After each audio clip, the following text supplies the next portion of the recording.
ओम नमो भगवते वासुदेवाय नमः। आप सभी को षठतिला एकादशी व्रत की हार्दिक शुभकामना। आप पर और आपके पूरे परिवार पर भगवान विष्णु की कृपा सदा सर्वदा बनी।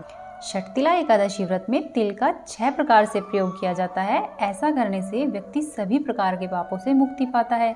आज के इस वीडियो में आप सुनेंगे षठतिला एकादशी व्रत में सुनी जाने वाली कथाएं। आइए शुरू करते हैं। षठतिला एकादशी व्रत की कथा के अनुसार प्राचीन काल में एक ब्रह्माणी थी। वह बहुत ही धार्मिक प्रवृत्ति की थी। वह हमेशा ही पूजा और व्रत करती थी, लेकिन वह कभी भी दान इत्यादि नहीं करती थी और न ही देवी देवताओं और ब्राह्मणों को धन और अन्न दिया करती। ब्रह्माणी की पूजा और व्रत से जगत के पालनहार भगवान विष्णु अत्यधिक प्रसन्न थे।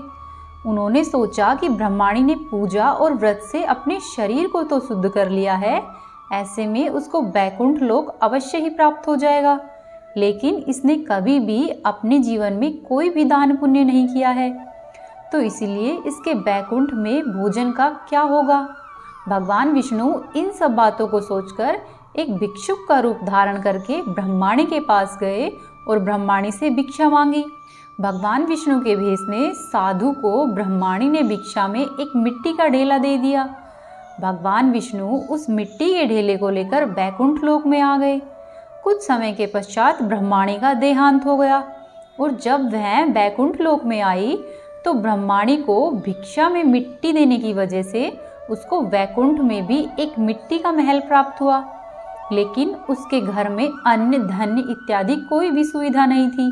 यह सब देखकर भगवान श्री हरि से ब्रह्माणी बोली कि हे प्रभु, मैंने सदा ही आपका पूजन किया है और आपका व्रत किया है, लेकिन मेरे घर में अन्न धन इत्यादि कुछ नहीं है। तब भगवान विष्णु ने कहा कि पहले तुम अपने घर पर जाओ, वहाँ पर देव स्त्रियाँ तुम्हें देखने के लिए आएंगी। पहले तुम उनसे षठतिला एकादशी का पुण्य और उसकी विधि और महात्म्य सब सुन लेना, उसके बाद ही तुम द्वार खोलना। भगवान विष्णु के ऐसे वचन सुनकर वह ब्रह्माणी अपने घर को गई। जब देव स्त्रियाँ उसके घर आई और उससे द्वार खोलने के लिए कहा तो ब्रह्माणी बोली कि आप सब पहले मुझे षठतिला एकादशी का महात्म्य बताइए। उनमें से एक देव स्त्री कहने लगी कि मैं बताती हूँ। ऐसा कहकर उसने षठतिला एकादशी का पूरा महात्म्य ब्रह्माणी को बता दिया। महात्म्य सुनने के पश्चात ब्रह्माणी ने द्वार खोला। देवांगनाओं ने उसको देखा कि वह न तो गांधर्वी है न ही असुरी है, वरन वह तो पहले के जैसे मानुषी है। उस ब्रह्माणी ने उनके कहे अनुसार षठतिला एकादशी का व्रत किया और साथ ही इसके प्रभाव से वह अत्यधिक सुंदर और रूपवती हो गई और उसका घर अन्न धन इत्यादि समस्त सामग्रियों से युक्त हो गया। इसीलिए मनुष्य को मूर्खता त्याग कर षठतिला एकादशी का व्रत और लोभ नहीं करके तिलादि वस्तुओं का दान करना चाहिए। षठतिला एकादशी के दिन किया गया दान स्वर्ण के दान के बराबर होता है। इससे दुर्भाग्य, दरिद्रता और अनेक प्रकार के कष्ट दूर होकर मोक्ष की प्राप्ति होती है। बोले लक्ष्मीपति विष्णु भगवान की जय। बोलिए माँ एकादशी की जय। अब आप सुनिए एकादशी माता की कहानी। एक बार सतयुग में मुर नाम का दैत्य उत्पन्न हुआ। वह बड़ा ही बलवान और भयानक था। उस प्रचंड दैत्य ने इंद्र, आदित्य, वसु, वायु, अग्नि आदि सभी देवताओं को पराजित करके भगा दिया था। तब इंद्र सहित सभी देवता स्वर्ग से दूर होकर भयभीत हो रहे थे। फिर उन्होंने भगवान शिव के पास जाकर पूरा वृतांत कह सुनाया और बोले, हे कैलाशपति, मुर दैत्य से भयभीत होकर सब देवता पृथ्वी में फिर रहे हैं। तब भगवान शिव ने कहा, हे देवताओं, तीनों लोकों के स्वामी, भक्तों के दुखों का नाश करने वाले भगवान विष्णु की शरण में जाओ, वे ही तुम्हारे दुखों को दूर कर सकते हैं। शिव जी के ऐसे वचन सुनकर सभी देवता क्षीर सागर में पहुंच गए। वहां पर भगवान को शयन करते हुए देखा और हाथ जोड़कर उनकी स्तुति करने लगे। हे देवताओं द्वारा स्तुति करने योग्य प्रभु, आपको बारंबार नमस्कार है। देवताओं की रक्षा करने वाले मधुसूदन, आपको नमस्कार है। हे प्रभु, हमारी रक्षा करें, हम मुर दैत्य से भयभीत होकर पृथ्वी लोक में घूम रहे हैं।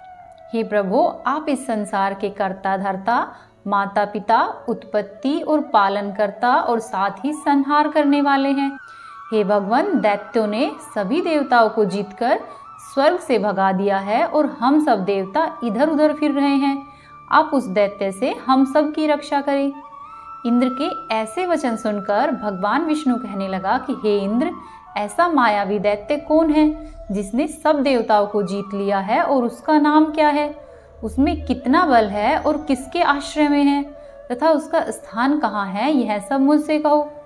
भगवान विष्णु के ऐसे वचन सुनकर इंद्रदेव बोले, भगवान, प्राचीन समय में नाड़ीजंग नामक राक्षस था। उसके महापराक्रमी और लोक विख्यात मुर नाम का एक पुत्र हुआ। उसकी चंद्रावती नगरी है। उसने सब देवताओं को स्वर्ग से निकालकर स्वर्ग पर अपना अधिकार जमा लिया है। उसने इंद्र, अग्नि, वरुण, यम, वायु, ईश, चंद्रमा इत्यादि सबके स्थान पर अपना अधिकार कर लिया है। सूर्य बनकर वह स्वयं ही प्रकाश करता है, स्वयं ही मेघ बनकर बैठा है, सबसे अजय है। हे असुर निकंदन, उस दुष्ट को मारकर देवताओं को अजय बनाइए। यह वचन सुनकर भगवान श्री हरि बोले कि हे देवताओं, मैं शीघ्र ही उसका संहार करूंगा। तुम सब चंद्रावती नगरी जाओ। इस प्रकार कहकर भगवान सहित सभी देवताओं ने चंद्रावती नगरी की ओर प्रस्थान किया। उस समय जब दैत्यमुर सेना सहित युद्ध भूमि में गरज रहा था, उसकी भयंकर गर्जना सुनकर सभी देवता भय के मारे चारों दिशाओं में भागने लगे। जब स्वयं भगवान विष्णु रणभूमि में आए तो दैत्य उन पर भी अस्त्र शस्त्र और आयुध लेकर दौड़ पड़े। भगवान ने उन्हें सर्प के समान अपने बाणों से बींध डाला। बहुत से दैत्य मारे गए, केवल मुर ही बचा रहा। वह अविचल भाव से भगवान के साथ युद्ध करता रहा। भगवान जो जो तीक्ष्ण बाण चलाते, वह उसके लिए पुष्प के समान सिद्ध होते। उसका शरीर छिन्न भिन्न हो गया, किंतु वह लगातार ही युद्ध करता रहा। दोनों के बीच फिर मल्ल युद्ध शुरू हो गया। 10,000 वर्षों तक उन दोनों के मध्य लगातार युद्ध चलता रहा, किंतु मुर नहीं हारा। थककर भगवान बद्रिकाश्रम में चले गए। वहां पर हेमवती नाम की सुंदर गुफा थी। उसमें विश्राम करने के लिए भगवान विष्णु उसके अंदर प्रवेश कर गए। यह गुफा 12 योजन लंबी थी और उसका एक ही द्वार था। भगवान विष्णु वहां पर योग निद्रा की गोद में सो गए। मुर भी भगवान को ढूंढते ढूंढते पीछे आ गया और भगवान को सोया हुआ देखकर उनको मारने के लिए तैयार हुआ। तभी भगवान के शरीर से उज्जवल कांतिमय रूप वाली देवी प्रकट हुई। देवी ने राक्षस मुर को ललकारा, उसके साथ युद्ध किया और उसे तत्काल ही मौत के घाट उतार दिया। जब श्रीहरि योग निद्रा से उठे तब सब बातों को जानकर उन्होंने देवी से कहा कि आपका जन्म एकादशी के दिन हुआ है, इसीलिए आज से आप एकादशी के नाम से पूजित होगी। तब भगवान विष्णु उनसे बोले, हे कल्याणी, तुम्हारे इस कार्य से तीनों लोकों के मुनि, देवता और मनुष्य सभी आनंदित हुए हैं। इसीलिए तुम्हारे मन में जैसी इच्छा हो उसके अनुसार कोई वरदान मांगो। अत्यधिक दुर्लभ होने पर भी मैं अवश्य ही तुम्हें वरदान दूंगा, इसमें बिल्कुल भी संदेह नहीं करना। तब वह कन्या बोली कि हे प्रभु, यदि आप प्रसन्न हैं तो मैं आपकी कृपा से सब तीर्थों में प्रधान, समस्त विभ्रों का नाश करने वाली तथा समस्त प्रकार की सिद्धि देने वाली देवी बन जाऊं। जनार्दन, जो लोग आप में भक्ति रखते हुए मेरे दिन को उपवास के रूप में रखेंगे, उन्हें सब प्रकार की सिद्धि प्राप्त हो जाए। हे माधव, जो लोग दिन भर उपवास करके अथवा निराहार रहकर या फिर एक वक्त भोजन करके मेरे व्रत का पालन करें, आप उन्हें धन, धर्म और मोक्ष प्रदान कीजिए। तब भगवान विष्णु बोले, हे कल्याणी, तुम जो कुछ कहती हो सब कुछ वैसा ही होगा। ऐसा सुनकर एकादशी माता अत्यधिक ही प्रसन्न हुई। जो मनुष्य एकादशी को उपवास करता है वह वैकुंठ धाम में, जहाँ पर साक्षात भगवान विष्णु रहते हैं, वहाँ जाता है। जो भी मनुष्य एकादशी का महात्म्य पाठ करता है उसे सहस्त्र गोदानों के जितना पुण्य प्राप्त होता है। बोलिए एकादशी माता की जय, बोलिए विष्णु भगवान की जय। अब आप सुनिए राजा धर्मकीर्ति की एकादशी व्रत में सुनी जाने वाली कथा। गालव मुनि का भद्रशील नाम का एक पुत्र था। भद्रशील ने छोटी उम्र से ही एकादशी व्रत का पालन करना शुरू कर दिया था। मुनि ने उन्हें ऐसा करने के लिए कभी नहीं कहा। एक बार मुनि ने भद्रशील से पूछा कि उन्हें इस व्रत को करने के लिए किसने कहा है। तब भद्रशील ने कहा कि मैं कई जन्मों से यह व्रत करता आ रहा हूँ। आमतौर पर किसी को भी पिछला जन्म याद नहीं रहता। जब तक आप माँ के गर्भ में होंगे तब तक आपको अपना पिछले जन्मों की याद रहेगी, लेकिन जन्म से ठीक पहले ही यह सारी स्मृति खत्म हो जाती है। लेकिन भद्रशील को अपने पिछले जन्म की याद उस समय भी थी। यह एकादशी व्रत की शक्ति थी जिसका वह पालन किया करता था। फिर भद्रशील गालव मुनि से बताता है कि मैं पिछले जन्म में धर्मकीर्ति नाम का राजा था। धर्मकीर्ति बहुत ही क्रूर था, उसे कोई भी पसंद नहीं करता था। ऐसा कोई पाप नहीं था जो धर्मकीर्ति ने नहीं किया हो। एक बार वह अपने सैनिकों के साथ शिकार पर गया। उसने एक हिरण को देखा और अपने सैनिकों को उस हिरण को चारों ओर से घेरने के लिए कहा। राजा ने कहा कि जो भी कोई इस हिरण को भागने देगा उसका पूरा परिवार मार डाला जाएगा। हिरण ने यह सुना और सोचा कि बेचारे सैनिक, मैं उनमें से किसी को कुछ भी नहीं होने दूंगा। हिरण राजा के पास से निकल भागा। राजा ने हिरण का पीछा किया और सूर्यास्त होते होते राजा एक घने जंगल के अंदर फंस गया। उसको हिरण कहीं पर भी दिखाई नहीं दे रहा था। फिर राजा ने एक पेड़ के नीचे रात बिताई। उसने दिन भर से कुछ भी नहीं खाया था और जंगल में उसको चारों ओर से खतरनाक जानवरों के गुर्राने की आवाज़ें सुनाई दे रही थी। वह रात भर सो नहीं सका। राजा ने डर से श्रीहरि परमात्मा से प्रार्थना शुरू कर दी। फिर सुबह होते ही उसकी मृत्यु हो गई और यमदूत आए और उसको लेकर यमराज के पास गए। तब यमराज ने पूछा कि तुम लोग इसको यहाँ पर क्यों लाए हो?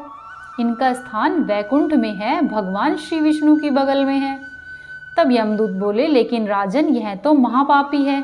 तब यमराज बोले, नहीं, वह सब पाप एकादशी की वजह से मिट गया है। अब ये पवित्र है। इसकी जिस दिन मृत्यु हुई थी वह दिन एकादशी का दिन था। इसने दिन भर उपवास किया था और रात में जागते हुए श्री हरि का स्मरण किया था। इस वजह से इसके सारे पाप दूर हो गए हैं, यह पवित्र हो गया है। फिर यमराज ने स्वयं ही एक स्वर्ण रथ को बुलाया और राजा को वैकुंठ में भेज दिया। इस तरह से भद्रशील ने अपने पिछले जन्म की कथा गालव मुनि को सुनाई और गालव मुनि ने पृथ्वी पर सब लोगों को इस व्रत के बारे में बताया।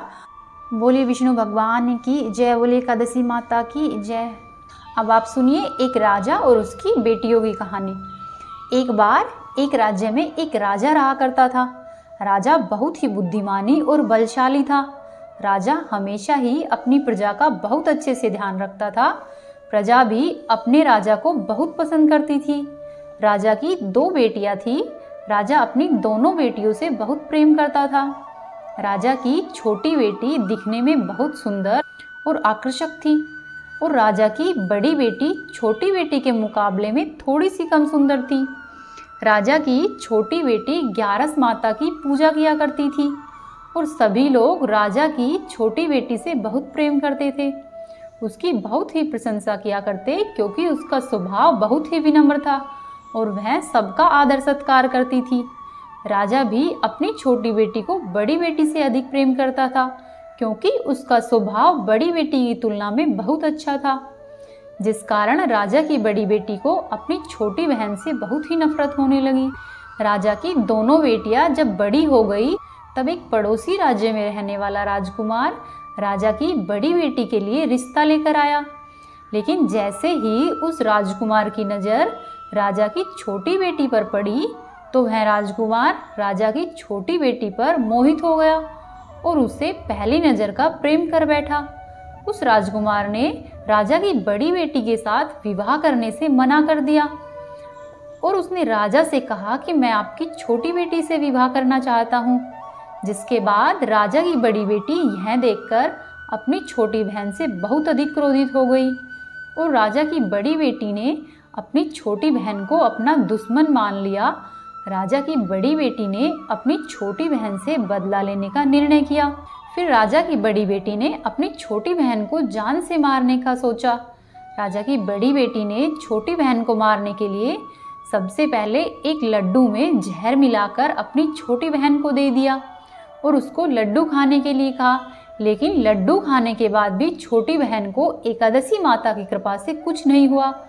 यह देखकर बड़ी बहन बहुत ही अचंभित हुई, लेकिन उसकी बड़ी बहन ने हार नहीं मानी और जब रात में छोटी बहन अपने कमरे में सो रही थी, तब वह एक दिन एक मटकी में सांप लेकर आई और उसे कमरे में छोड़ दिया। लेकिन सांप भी छोटी बहन का एकादशी माता की कृपा से कुछ नहीं कर पाया। जिसके बाद बड़ी बहन ने अपनी छोटी बहन से कहा कि चलो हम लोग कुएं से पानी भर कर लाते हैं। अपनी बड़ी बहन की ऐसी बात सुनकर छोटी बहन पानी भरकर लाने के लिए तैयार हो गई। बड़ी बहन जब छोटी बहन को पानी भरने के बहाने कुएं के पास लेकर आई और उसने अपनी छोटी बहन को कुएं में धक्का दे दिया, लेकिन छोटी बहन को एकादशी माता की कृपा से तब भी कुछ नहीं हुआ, क्योंकि हर बार ग्यारस माता उसकी रक्षा कर रही थी। उधर बड़ी बहन अपने सभी प्रयासों के बाद असफल हो रही थी, जिससे वह और अधिक क्रोधित होती जा रही थी।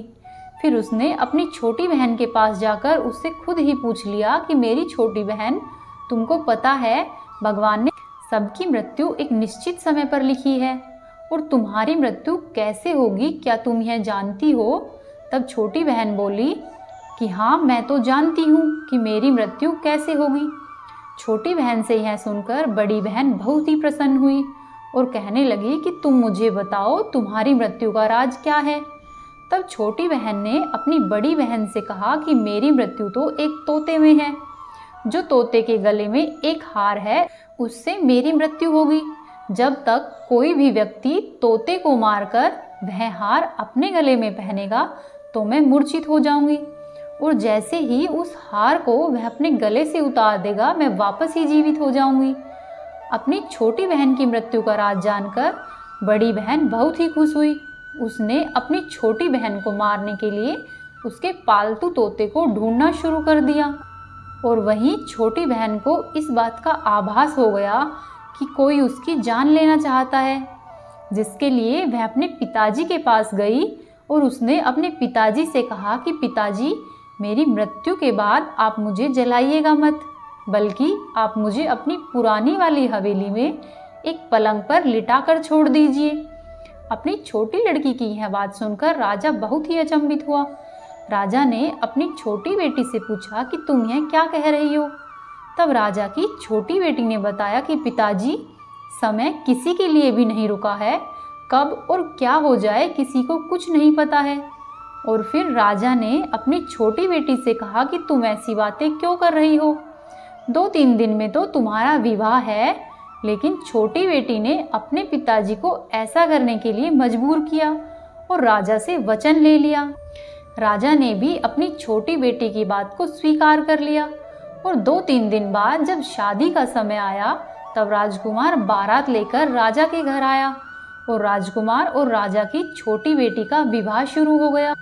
लेकिन जैसे ही राजा की छोटी बेटी राजकुमार के साथ फेरे लेना शुरू करती है तो उसकी बड़ी बहन अपनी छोटी बहन के कमरे में जाकर उसके तोते को पकड़ लेती है और उसको जान से मार देती है, और तोते के गले में जो हार था उसको अपने गले में पहन लेती है।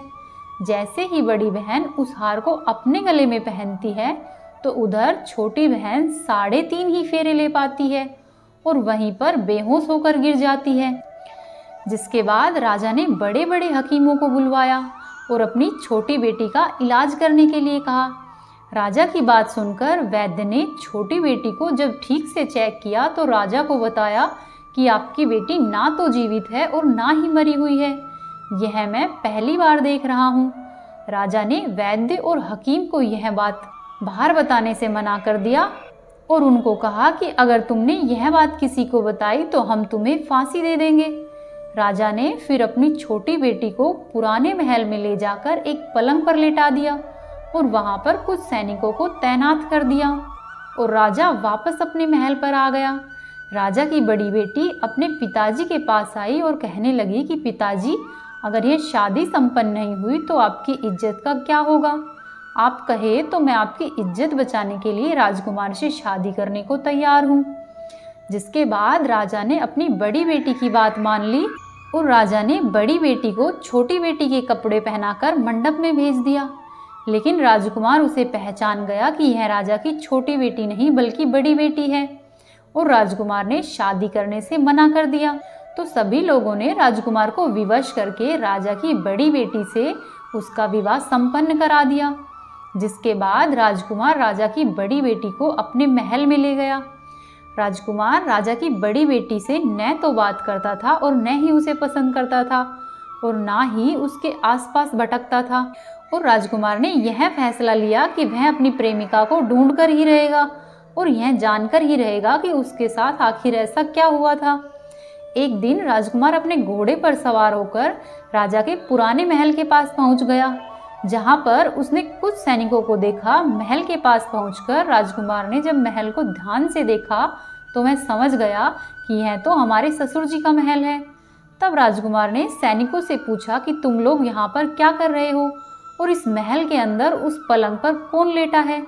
जिसके बाद सैनिकों ने बताया कि यहाँ पर राजा की छोटी बेटी लेटी है। यह सुनकर राजकुमार अत्यधिक प्रसन्न हुआ और आश्चर्यचकित भी हुआ। वह तुरंत ही अपनी प्रेमिका के पास पहुंच गया और उसकी सेवा करने लगा। जैसे ही रात हुई तो राजा की छोटी बेटी उठकर खड़ी हो गई। राजकुमार यह देखकर बहुत खुश हो गया और उसने अपनी प्रेमिका से पूछा कि तुम यहाँ पर क्या कर रही हो, तुम मेरे साथ घर पर चलो। तब राजा की छोटी बेटी ने राजकुमार को सारी बातें बता दी कि मेरी जान एक तोते में बसी थी और मैंने यह बात सिर्फ अपनी बड़ी बहन को बताई थी और मुझे पता है कि उसने ही मुझे मारने का प्रयास किया है। उसके पास एक हार है जिसको वह सुबह पहन लेती है और रात में उतार देती है। जब तक वह हार को पहन लेती है तब तक मैं मूर्छित रहती हूँ और जैसे ही वह हार को उतार देती है तो मैं जीवित हो जाती हूँ और जब तक मेरी बड़ी बहन के पास वह हार है तब तक मैं ऐसे ही जीवित और मूर्छित होती रहूँगी। अगर मेरी बड़ी बहन के पास से जो हार वह मेरे हाथ में लग जाए तो मैं हमेशा के लिए जीवित हो जाऊँगी। राजकुमार यह सब सुनकर राजा की छोटी बेटी के पास रहने लगा और उसने अपने बचे हुए सारे फेरे उसके साथ वहीं पर ले लिए। देखते ही देखते कुछ समय में राजा की छोटी बेटी और राजकुमार की पत्नी पेट से हो गई। एक दिन राजकुमार को किसी काम से बाहर जाना पड़ा। तब छोटी बहन के पेट में बहुत तेज दर्द होने लगा, जिसके बाद उसने ग्यारस माता का आह्वान किया। ग्यारस माता वहां पर प्रकट हुई और ग्यारस माता ने अपनी भक्तिन का दर्द दूर किया और उसको एक पुत्र रत्न की प्राप्ति हुई। फिर वहीं पर अचानक से राजकुमार आ गया। राजकुमार ने जब ग्यारस माता को देखा तो वह अचंभित रह गया और उसने तुरंत ही माता को प्रणाम किया और ग्यारस माता ने राजकुमार से कहा कि जब तुम्हारा पुत्र 5 वर्ष का हो जाए तो तुम अपनी पत्नी का हार इसको लाकर इसके गले में डाल देना। और देखते ही देखते समय व्यतीत हुआ और राजकुमार और राजा की छोटी बेटी का पुत्र 5 वर्ष का हो गया। तो राजकुमार अपने बेटे से कहता है कि बेटा, मैं कुछ काम से बाहर जा रहा हूँ, तुम अपनी माता का ध्यान रखना। ऐसा कहकर राजकुमार वहाँ से चला गया। जब वह राजकुमार बाहर निकला तो बड़ी बहन के सैनिकों ने उसे देख लिया और जाकर बड़ी बहन को सारी बात बता दी। उसके बाद बड़ी बहन ने अपनी छोटी बहन के पुत्र को वहाँ से उठवा लिया और उसको मरवा दिया। राजा की छोटी बेटी के पुत्र के 2 टुकड़े करवा दिए। पहला टुकड़ा चक्की के पास छुपा दिया और दूसरा टुकड़ा उस बड़ी बेटी ने अपने पलंग के नीचे रखवा लिया। अब ग्यारस माता भिखारी का रूप लेकर आती है और एक भिखारी का रूप रखकर बड़ी बहन के पास जाती है और उससे भिक्षा मांगने लगती है। बड़ी बहन अपने नौकरों से कहती है कि जाकर भिक्षा दे दो, लेकिन जैसे ही नौकर ग्यारस माता को भिक्षा देने के लिए आते हैं तो माता उन्हें मना कर देती है और कहती है कि मैं तो तुम्हारी महारानी से ही भिक्षा लूँगी। जिसके बाद बड़ी बहन स्वयं ही भिक्षा देने के लिए माता के पास आती है। तब माता एक बिल्ली का रूप लेकर उसके कमरे में चली जाती है और वहाँ पर छोटी बेटी के पुत्र के दोनों टुकड़ों को लेकर आपस में जोड़ देती है और उसे जीवित कर देती है और उसके पुत्र को लेकर वहाँ से चली जाती है। फिर राजकुमार अपने बेटे को लेकर बड़ी बहन के पास आता है और उससे कहता है कि तुम इसका ध्यान रखना, अगर तुम इस बच्चे का अच्छे से ध्यान रखोगी तब मैं तुमसे अच्छे से बात करूँगा। एक दिन वह राजकुमार अपने बेटे से कहता है कि तुम अपनी माँ का गले का हार रानी से मांग लो। जिसके बाद राजकुमार का लड़का उससे कहता है कि मम्मी, मुझे तुम्हारा हार चाहिए जो तुमने गले में पहना है। यह सुनकर बड़ी बहन बहुत ही क्रोधित होती है, पर उसको याद आता है कि राजकुमार ने कहा है अगर मैं इस बच्चे का ध्यान अच्छे से रखूंगी तो वह मुझसे बात करेंगे। जिसके कारण वह उस हार को उस बच्चे को दे देती है और वह तुरंत ही हार ले जाकर अपने पिताजी को देता है। तब राजकुमार अपने बेटे को लेकर वहाँ से जाने लगता है और बड़ी बहन से कहता है कि तुम हमारे लिए खाना बनाकर रखना, मैं शाम को आकर तुम्हारे साथ खाऊंगा। और वह अपने बेटे को लेकर वहाँ से चला जाता है, जिसके बाद वह राजा के पास जाता है और उससे बड़ी बहन की सारी करतूतें बता देता है।